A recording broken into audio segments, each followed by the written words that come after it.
ماسك الشورية واحنا بنقول طيشوري.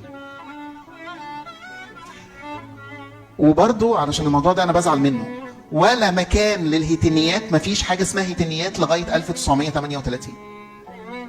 لكن اول لما يقولوا طيشوري يختموا على طول تنقش.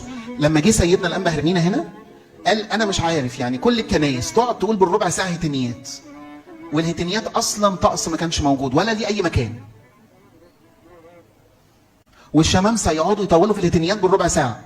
مع ان احنا لو ابتدينا يقول لك اصل في شفاعه القديسين، ما القديسين مش بتخلص، ما تقول واحده وانتهينا، اتنين وانتهينا، ثلاثه وخلاص. اللي ما بيخلصوش هو اصلا مش موجود. فانا بشوف ابونا ماسك الشوريه بقول طيشوري، يجي ابونا هنا يروح عامل حاجه اسمها صليب بخوري، يقول نسجد لك ايها المسيح الهي مع ابيك الصالح والروح القدس انك اتيت وخلصتنا. فالشعب يجاوب يقول تنقشت موكو بخريستوس نمبي، من غير هتني برزفيه ولا حاجه، مفيش الكلام ده. عشان كده انا يعني ايه بناشد الشمامسه، هم مش موجودين بس ممكن نسمعهم الفيديو، ان الهيتينيات طقس دخيل غير موجود.